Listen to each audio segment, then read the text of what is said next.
Hello, welcome to Lecture 2, entitled Learning to Answer and Know. In the previous lecture, we have seen the introduction to the learning problem. We also briefly talked about algorithm that takes data and then the set of hypothesis functions to estimate a function g. Well, in today's lecture, we will continue the lecture 1 and then see specific examples of the algorithm and then one possible hypothesis set. So it's called Perceptron hypothesis set and then Perceptron learning algorithm. We'll also discuss about the guarantees of the Perceptron learning algorithm to generalization and its extension to non-separable data. Let's revisit the credit card approval problem which we discussed in the lecture 1, in the previous lecture. So we had an applicant information who is applying for credit card. So the information may, for instance, consist of the following. So age, 23 years, gender, male, female, annual salary. Okay, this is an annual salary, 100,000 US dollars, year in residence, year in job, current debt, and the bank may also require some other information regarding the applicant, right? And this set of information will describe or represent all the, again, information about the applicant, and then bank will use to approve or deny a credit card, for instance, for this applicant. Here we have different components of the learning framework. All this information will be represented as a training examples. Yeah, X1 could represent just information from one applicant. XN could be information coming from the nth applicant.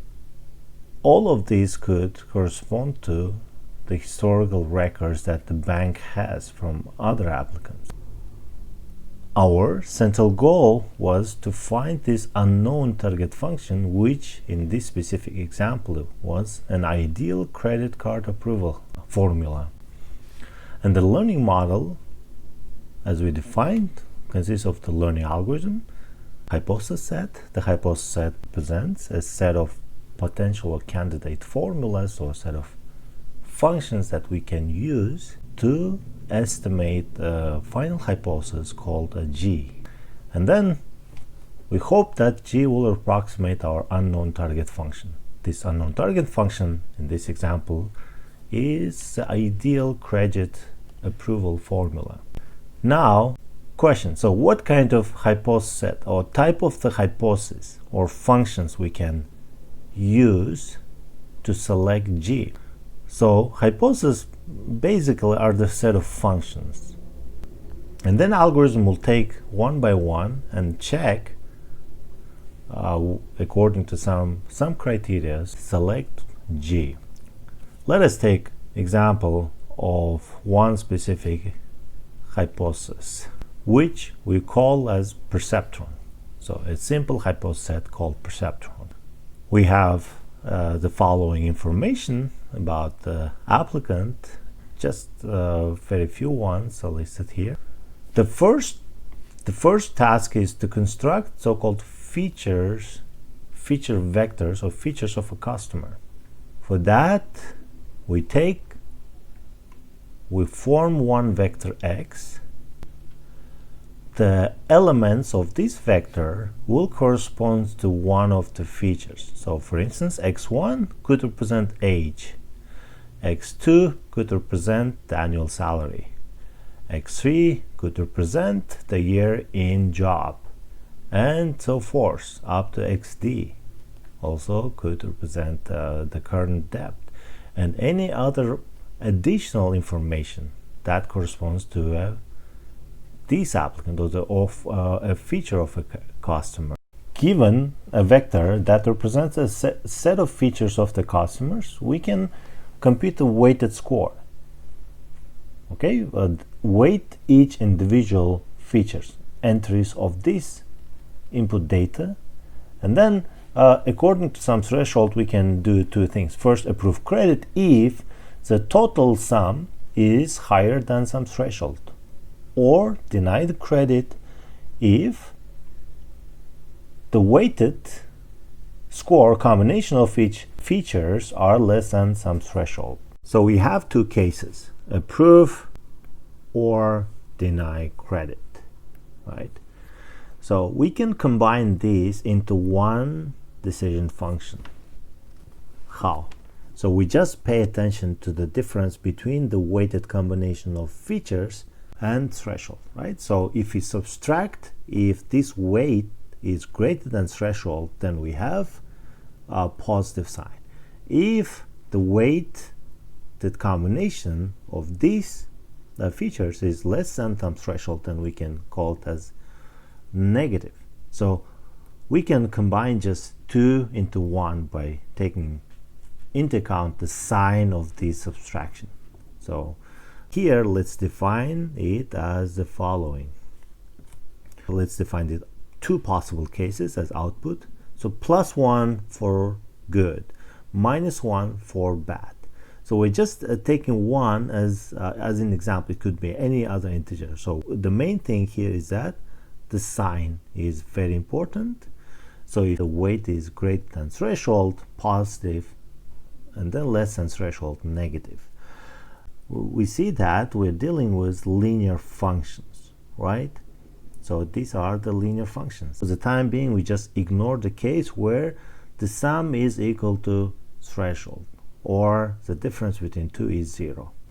Let's call these functions as perceptron, right? So h represents one of the possible functions in the big set H.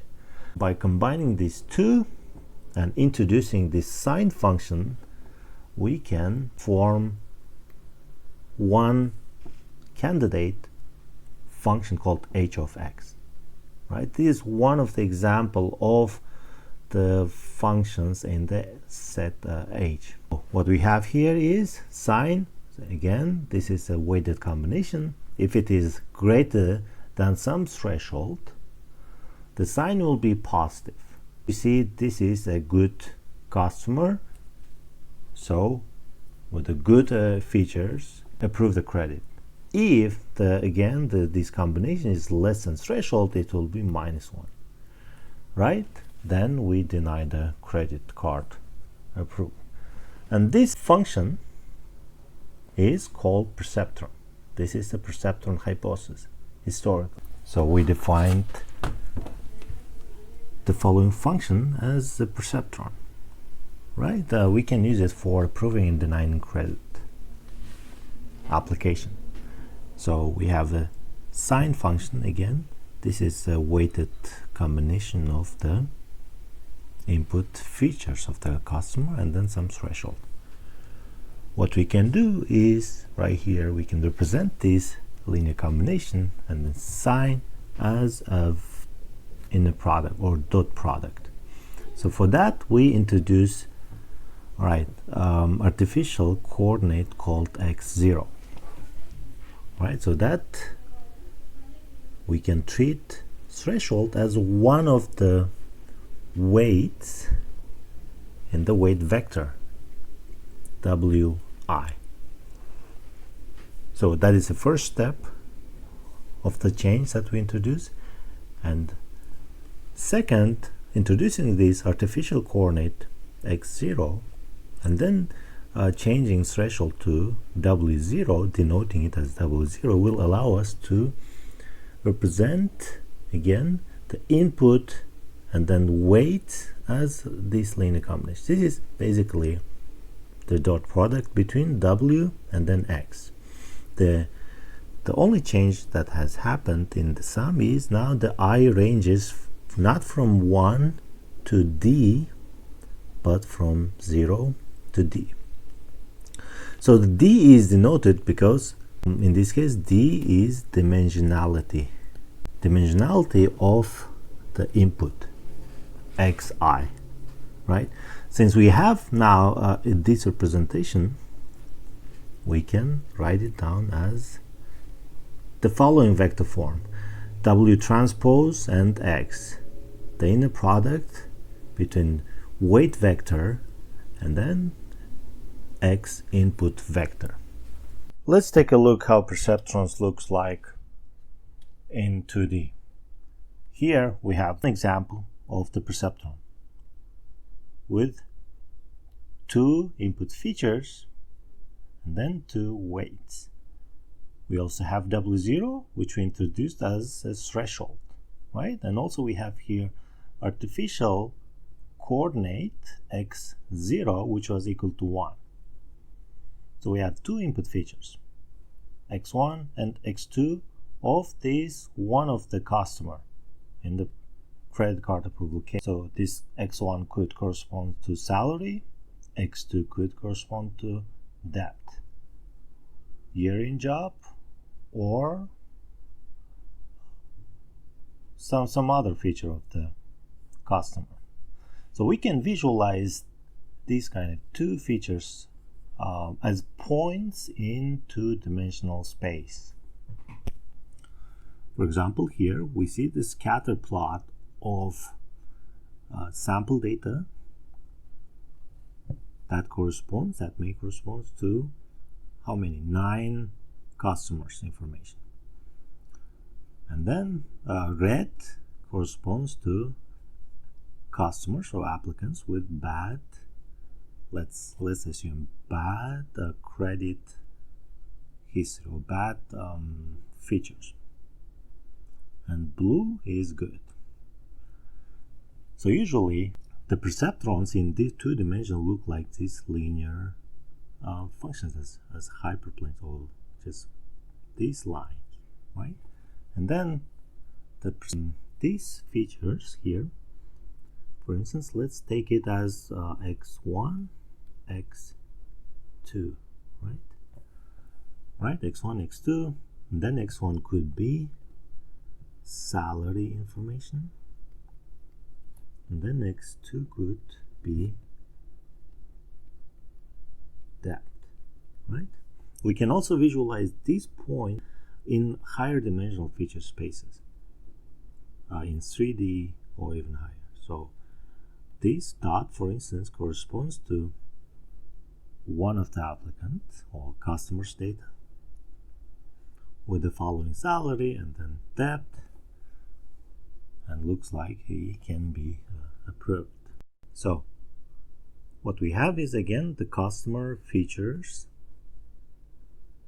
as points on the plane, in this case R2, 2-dimensional space, and we also have some labels where blue corresponds to the good customers, red corresponds to the bad customers in terms of some features such as debt probably, and then high debt, low income. So the hypothesis H, this perceptron, again could be one of these lines. So consider using a perceptron to detect spam messages. Assume that each email is represented by the frequency of keyword occurrence, and the output, positive one, indicates spam. Now the question is, which keyword below must have large positive weights and a good perceptron for this task? So we're dealing with a spam detection using perceptron. And we can again take a look at one of these 4 cases.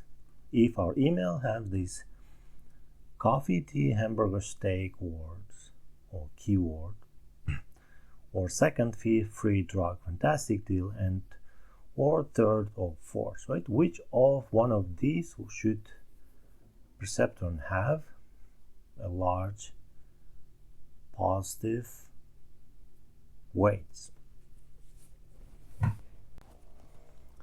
So the reference answer: the occurrence of keywords with positive weight increases spam score, and hence those keywords should often appear in spams, right? So we want to get the positive one. right? And then for this kind of, we should have large positive weights. If we have any combination of these words, for instance, free drug, fantastic deal, then the perceptron will generate +1 as a detection of spam. In contrast, this machine learning, statistics, textbook, Coursera, National, these will have negative weights, large negative weights. So the next question is, given or predefined set of hypotheses, as we call it as perceptron, the next step would be to find a strategy or learning algorithm that will allow us to select G from H. Remember, H was all possible perceptrons in our defined hypothesis set. Right? So how do we select G from this big H hypothesis set? And if you remember, we want that selected G also approximate target function. That was the main goal. Okay, so however, it's not that easy to approximate something unknown. Target function is unknown. How do you approximate? How do you make sure that selected G approximates target function? Well, we will answer that question later in the coming lectures, but for the time being, we can try to select the best G on the base of given data set, training examples, and then find the G that will agree with all outputs of the target function. So in other words, the selected G will provide correct, will be in agreement with some, let's say, some target function, and which will be equal to the correct answer Y. But the problem here is that one of the big problems is that the set could be infinite. We can have H to be, let's say, of size million or perceptrons, or even very huge number of perceptrons, and selecting one is quite challenging. So one of the first step could be just start randomly by picking some function G, okay, from the H, and then try to correct its mistake until we find the best G that works on all data points or data examples given on data. And that, for instance, G could be this one, right? G0. And then ideally after, okay, correcting on mistakes on all data points, we can have something like this as final G. And all of these G's are represented by a weight vector. In this case, G0 will be represented by W0. The changes in the weight will change the orientation of this linear function on this 2D case. We can now introduce the perceptual learning algorithms. First, we can start with some random weights. For instance, in this case, W0. Right? And then this could also correspond to, let's call it G0. G0. And given the training data set, we can find or correct the mistakes of this selected weight on each individual training example provided in the D, our data set. So perceptual learning algorithm involves two steps, roughly. So first, we define the loop or the iteration. T is, let's say, is a trial, right? Trial 0, 1, up to n. Randomly trying one weight another, and another weight. And let's, we select a weight WT and then try to find the points where it makes a mistake. Point is another name for example, training example. Right? So here we have vector and scalar. Y is usually, as we defined, this is plus or minus 1. So the sine function generates, or the output of the sine function is plus or minus 1, depending on this inner product or dot product between current weight and given point. If this point and then the weight, current weight, inner product and sine doesn't agree with the given y label, then we have to update the weight.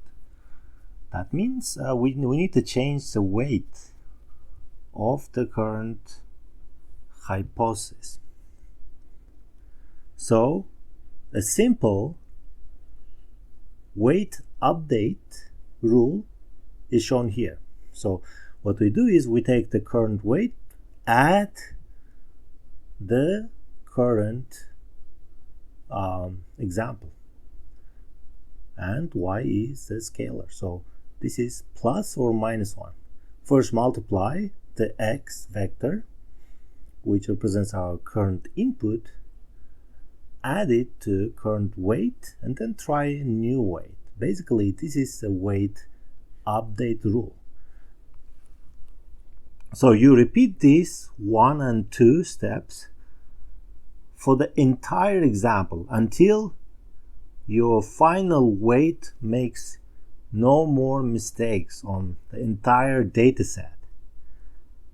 Right? And then we can return this final weight as we can declare it as our G, final G hypothesis.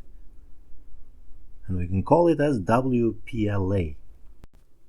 Now let's think about why Perceptron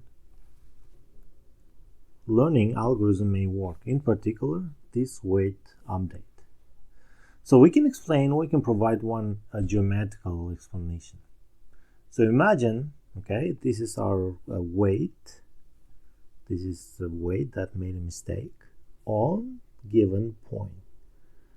And we have labels. So this point, this example is labeled as positive 1, while this example is labeled as negative.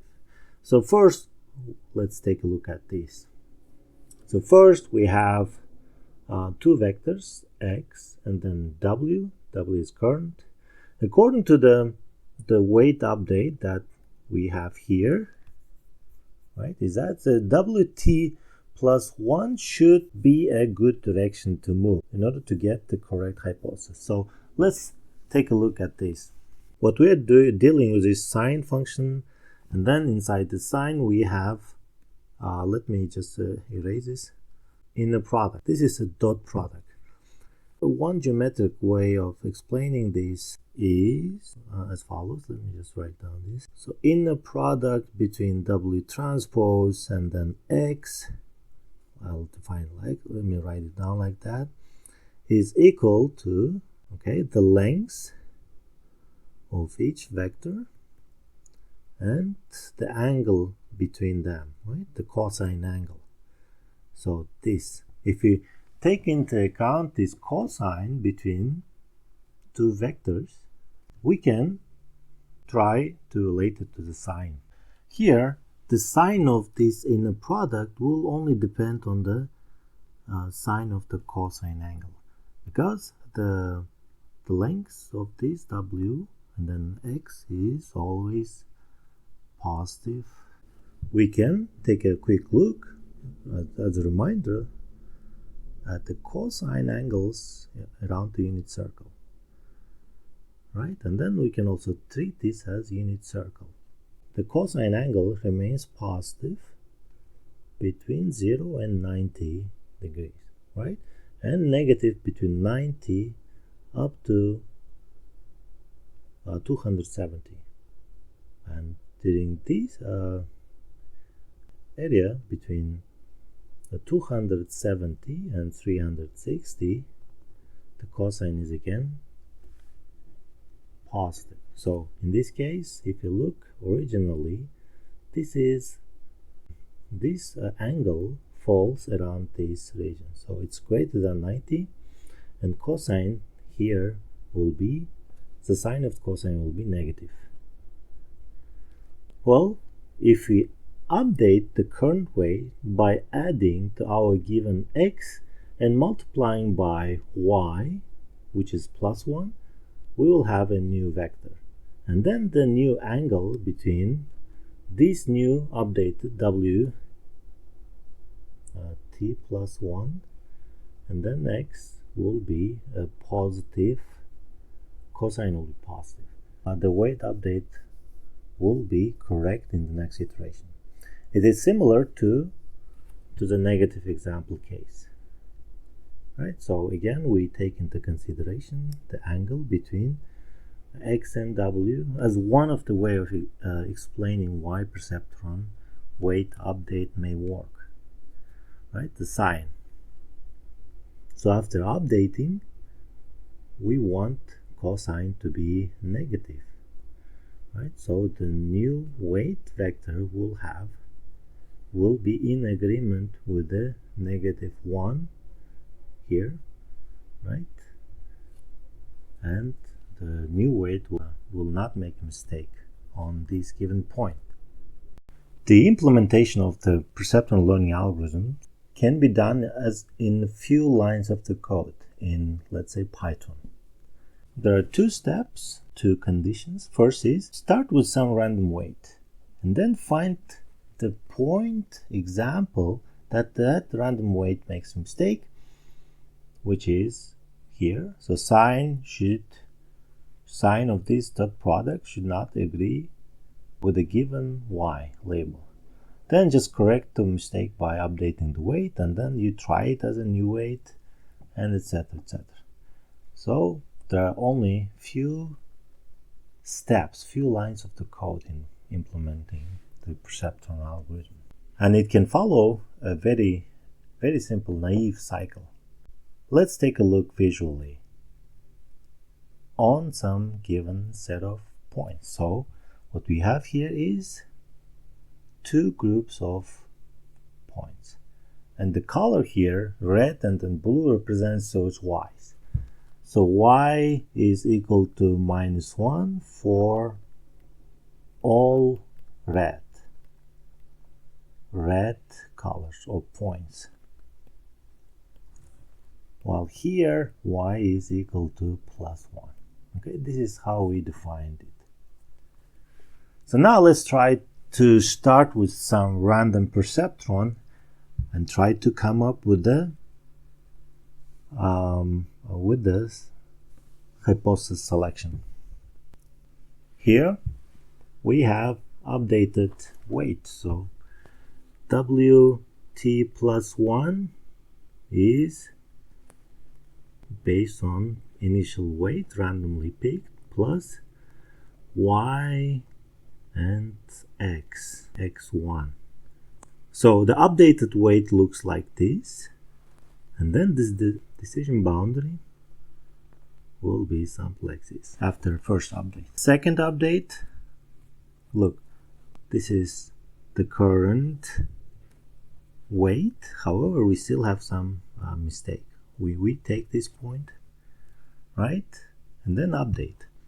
So the previous current weight becomes a current weight, and then the point that is we just takes this, add to this point, and then multiply by the sign, and next updated weight will be equal to the following. Okay, so now we have the following weight, and we see that the following weight or the hypothesis will make some other mistakes. This one, for instance, this one, and also this one. So let's take this. So W, okay, current weight is added to the following one, okay, with Y. The sign of this is -1. And then we have WT. If we add these two, okay, by multiplying, of course, by -1, we get the next weight, okay, which will be our current weight in update 4.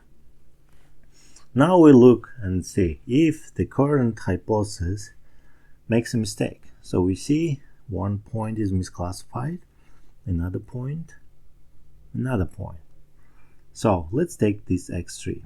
Okay, so this WT plus 1, WT plus 1 will be equal, just updated, right? Updated weight, WT plus, okay, sign, right? -1.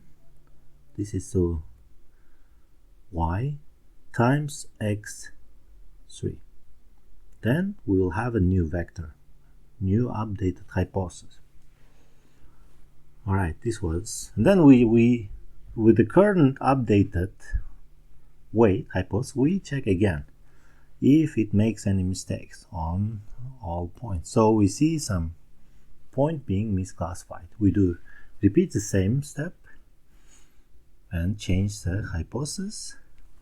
Okay, so now this is our current. We see some other points. Okay, we just work on this, add, update, update. We're just basically repeating same weight update and checking whether the selected hypothesis is correct on all points.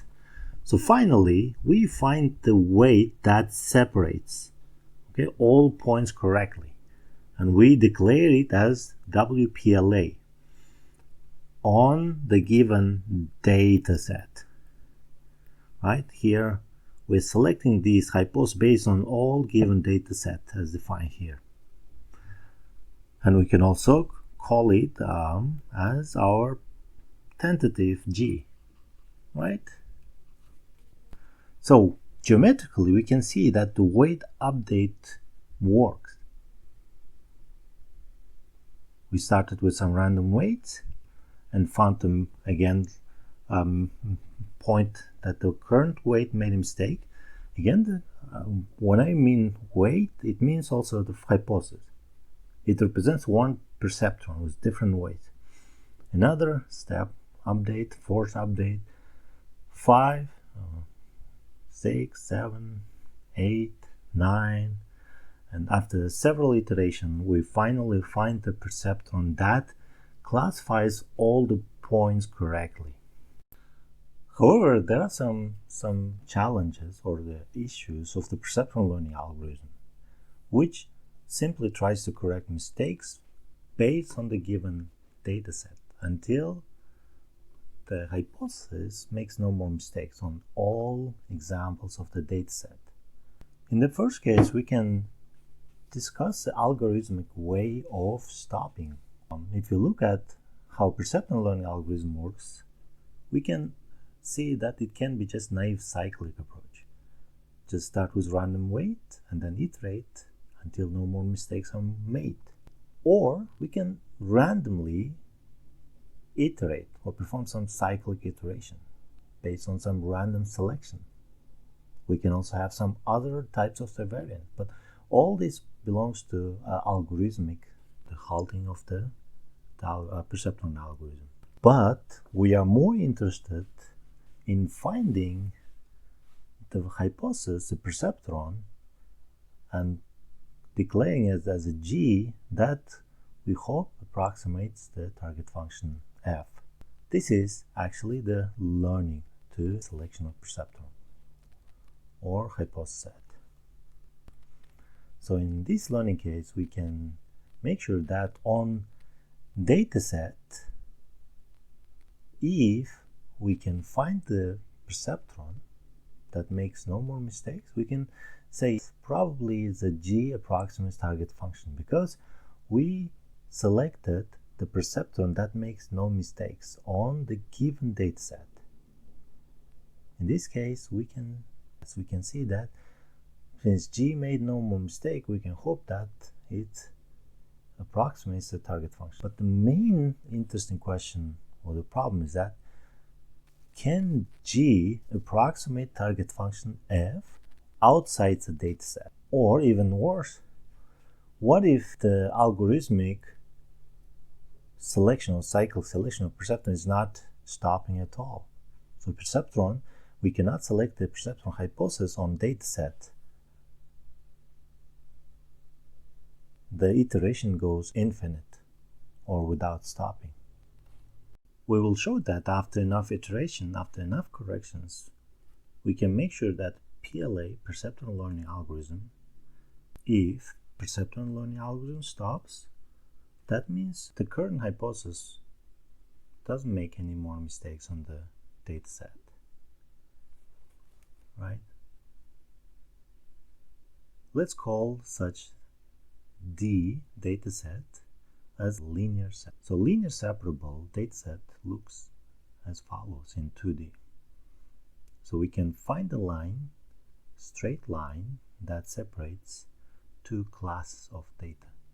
So blues versus the red perfectly. What if our dataset is not linearly separable? So data that is not linear separable looks as follows.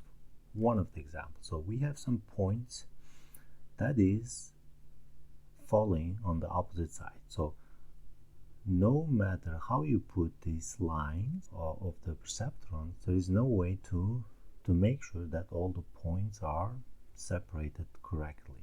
So there is no way that you can separate these task using a linear function. What if the data is circular separable? Right? Perceptrons are linear functions. So if you have this kind of data set, which usually is the case with the most real world data set, we don't have perfectly linear separable data sets in the world. So we need to deal with non-linearly separable or not linear separable data set. So perceptron will not stop if the data set cannot be separated by a linear function, because the simple weight update rule of the perceptron relies on finding the mistake and then updating. So in this case, it will iterate infinitely. Such problem leads to learning with noisy data. So noisy data, which can be treated as data which cannot be separated by a linear function. So now we add in our flowchart the unknown target function plus noise, right? This is making the task even more difficult. Other parts remain same. Training example, learning algorithms, we need to now find the hypothesis that will work on noisy dataset and then try to estimate the final G. How can we at least get G under the situation that we have a noisy data? Can we still select one of the candidates of this hypothesis as a G, even so the data is not linearly separable in the case of perceptron? For that, we need to make some slight modification in the perceptron learning algorithm. So we can come up with a perceptron that tolerates a little bit of noise. We can simply assume that our data is it contains some noise, small portion. For instance, here, if you take these examples, there are only 2 points, right? 2 points that are not linearly separable, but 90% of the case data is separable. So we can regard or treat this as noise. So selecting the G that will approximate on target function, we can change the weight update. So just select one of the hypothesis G that will provide us the minimum of these mistakes. Okay, so this is our new objective function. So find the weight, the G, that will provide us few number of mistakes. This is going to be our objective. So few number of mistakes. In this case, this G makes only 2 mistakes. Alright, and it may be better than the other possible G's. So if we have another G, let me draw it. If we have another G, for example, let's call it as G star, and this is a G. So if we compare this G with this G, the function, our criteria will be to select the following G because it makes fewer number of mistakes only on 2 points, this and this, while this G, right, is making a lot of other mistakes. So by taking into consideration these, we can modify the perceptron learning algorithm to still try to get one of the hypotheses as G. So we call it as a pocket algorithm. So it's simple modification to the original PLA, perceptron learning algorithm,